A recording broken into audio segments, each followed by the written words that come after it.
All right, well, let's go to one of the sources, one of the guys who helped put this deal together from FX, the head of FX, John LANDGRAF, joins Steve Cofield and Kevin Iole. How are you? I'm great, guys. How are you?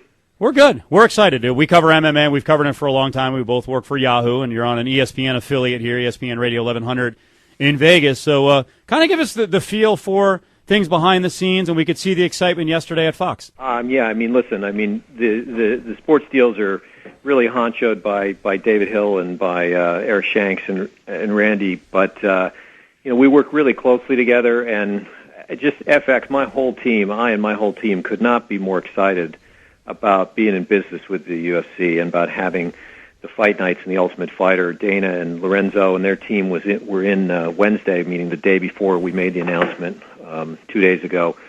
And we started to talk creatively about where they want to take the Ultimate Fighter. I and my team had watched a bunch of episodes from key seasons, and we had a lot of thoughts about it. And man, I think the show's already great, but I think it's going to be better. I really think that they're going to step it up to the next level. I'm incredibly excited about what it's going to be on FX and how it's going to contribute to our channel. John, this is Kevin Iole at Yahoo Sports. I wanted to ask you, the Ultimate Fighter has been kind of like the Trojan horse that's been described for the UFC to kind of get its message out to the masses. So, and it clearly is bringing a lot of talent into the UFC. But over the last couple of years, it stagnated a little bit. The drunken partying angle was way overplayed out, and some things like that. So, when you looked at it, let's not talk about the positives, because we know what the positives are: the great fights and the exposure these guys get. But what were the negative things that you saw that you think you can fix? I guess what I would say is I don't think that I'm bringing that kind of energy into it, in the sense that I think Dana and Lorenzo are already on top of that. I think that the thing about the show is it's not a reality show. It's not Jersey Shore. It's and MMA is not professional wrestling. This is a sport. And this is a show about athletes who are training and competing for an opportunity to have careers as fighters. And I think that they brought, frankly, without our prompting, the perfect idea, which is just to make the entire show more live and more relevant. Instead of pre-taping it, instead of having it sit in the can for 2 or 3 months, have it taped and aired in the same week. And, have those fights be live so that the entire experience is more like a live sporting event and less like a reality show. I think one of the things that we think also, you guys talk to the diehard fans and the people that know everything about the sport, but I think one of the things that's going to happen with MMA in general, and it's going to definitely happen in its association with Fox, is it's going to get bigger. I think the sport is growing. I think for everybody who knows and understands the nuance and the strategy of the sport, there's people that don't yet really understand what's going on. And I think that there's an opportunity in having it on FX and having it in the Fox portfolio to bring whole new phalanxes of fans and kind of educate them to some extent in what they're watching, what the ground game is. For somebody who's only familiar with boxing, the ground part of the sport is uncomfortable, and you don't understand the strategy and what's going on. So I think there's a whole lot that we can do, but the main component of it is really making it live. Yeah, the one thing, John, that I think is important, too, is having that consistent Friday night, having the live fights, and it becomes Fight Night Friday. And I think that, to me, is a big factor of it, too. Not only do you know you're going to see the show, but now you're going to get not only the live fight at the end of The Ultimate Fighter, but several times a year you're going to get to see the Fight Night cards. And I think that consistency, you knew Seinfeld was on every Thursday. You knew what night American Idol's on, all those type of things. I think now this is something people can plan way in advance, plan their Friday nights around. Couldn't agree more. As I said in the press conference, between the live fights that are going to be happening now at the end of the Ultimate Fighter episodes, the finales of the Ultimate Fighter and the fight nights, there's going to be a live fight on FX 32 out of 52 nights of the year. And I just think that's going to become a part of people's lives, a part of their, their social routine and a part of what they do during their week. You referenced boxing earlier. I cover MMA and boxing. I've covered MMA for over 10 years, covered boxing for over 25 years. I love both sports, but I see boxing having some issues. And, when I look at it, is this a bad day for boxing seeing this? Because is this a sign that the networks and the television people think boxing can't be sold, can't be saved, and that MMA is the combat sport of the future? I think we do think MMA is the combat sport of the future. Listen, I think part of what you have is, you have UFC. You have an organization that basically has brought a professionalism to the sport, and, you have a relationship with 350 fighters under contract. I mean, you have careers being managed, you have health insurance, you have a league, essentially. Boxing is more fractured than that. And so I think boxing is going to be, I don't think this is going to hurt boxing in the sense it'll still be able to pull together some fights that are really big fights. If Manny Pacquiao fights, that's a big fight. But I think what's happening with MMA is that boxing used to be a major sport in America. And when boxing matches happened, they were cultural events, not just sporting events. And I think for the most part, that time has passed for the sport of boxing, and it's been long past, frankly.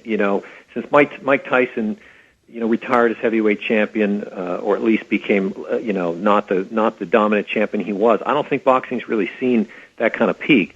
But MMA is that sport for the younger generation, and we're going to reach out and figure out how to make it that sport for more women and more older viewers and a broader audience. I think it's going where boxing was in the 60s and 70s, and I think we're going to get it there over the course of the next decade. It's Steve Cofield, Kevin Iole, here on the MMA Insiders, ESPN Radio 1100. We're joined by FX Network President John Landgraf. A huge deal signed between the UFC and Fox announced this week. When's the first time you had a chance to speak to Dana White and Lorenzo Fertitta, and what was your impression? I've liked those guys for a long time. I actually spoke to them over a year ago and went to a fight down at Staples. The deal took a long time to consummate. As I said, I'm not the lead guy in making these deals. Fox Sports is an organization that kind of moves in its own way and makes the deals, but I've been expressing an interest in it for quite some time. And the two biggest factors in that for me are, one, just the quality of the athletes who are involved in UFC and MMA. I think these are some of the best athletes in the world. I think if you're a sport, you're only as good as the quality of the athletes in the sport. But the second thing is really Dana and Lorenzo and their organization. I mean, these guys are just really smart, and they're incredibly passionate. They're not in this, just for the money. They're in it because it's a lifelong passion of theirs. They really care about it. They've gone about, I think, developing the league in a really, really smart way. You just have a sense of these guys that, they're only in the midpoint of their kind of long master plan, and I've felt for a while like I really wanted to be a part of that.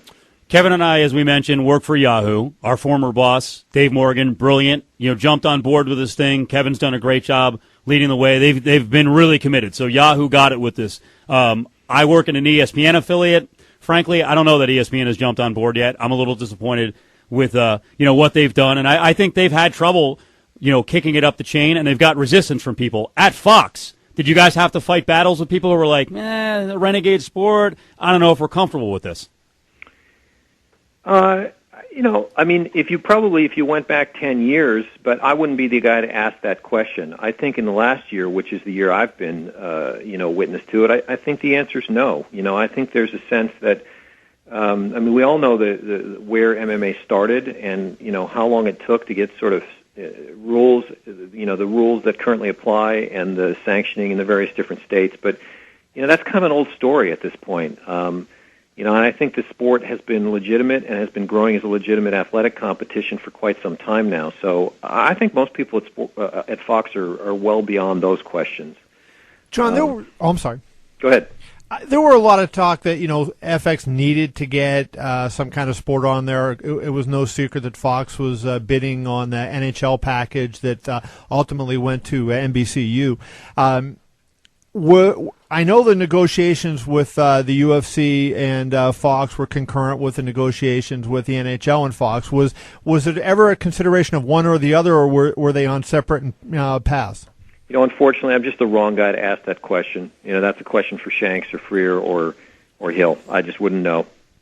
Okay, but I can tell you that I think the way FX has made its bones all along, and it's kind of a nice synchronicity to me that the UFC in its current form is 10 years old, and FX in its current form is about 10 years old, and we've made our bones by aligning with the up and comers. You know what I mean? Sure. That's what this network's done all along, and we've made stars as opposed to, you know, buying established stars. I'm not saying I wouldn't take the NFL in a heartbeat if it were available, but I'm extremely comfortable being where we are right now in our relationship with the UFC, because I think it's, you know, the fastest growing professional sport in America, and that's the business you want to be in, the one that's growing. Yeah, there's no question about that. I guess the other question to ask you is just a little more of, when do you guys decide who is going to be the host, who's going to be all that type of thing? I already, and I'm actually on vacation this week, John, but I came back because it was such a big deal yesterday. I had to do at least one column on it. And my email inbox today was overflowing with two words: Gus Johnson. Uh-huh. And MMA fans not really big on Gus Johnson from his work on Showtime and CBS. So I guess I'm asking you: have you made any decisions on who's going to be involved with this from a broadcast standpoint, announcers, and is Gus in the loop? No, we haven't made any decisions, but I can tell you this: you know, this is, I would say we're the junior partner in those conversations. The senior partners are Lorenzo and Dana, because these guys, I mean, listen, do we have some things to add? Are we an organization that I think has some creativity and some smarts and can contribute? Yeah, but we don't have a sense we're getting into business with guys who don't understand their sport or don't know what they're doing and need a major infusion of outside ideas. This is just a place to sort of step up the natural evolution of the UFC that's already happening, I think. Well, I know FX is edgy. I know they're unafraid, so UFC is going to be a nice match, because I will tell you, one of my favorite shows on the network is Louis, and that show is ridiculous. Yeah. I love Louis C.K. The fact that you allow him to do what he does is great. Yeah, I got to say, I think the people that are watching FX are already watching MMA and vice versa in many cases. So it's a pretty good fit. Well, congrats on this deal. We appreciate a couple minutes late on a Friday night, and hopefully we can get you on down the road. Thanks, guys. Good Thank talking you, John. to you. There you go, Okay, John bye-bye. LANDGRAF, the president of FX.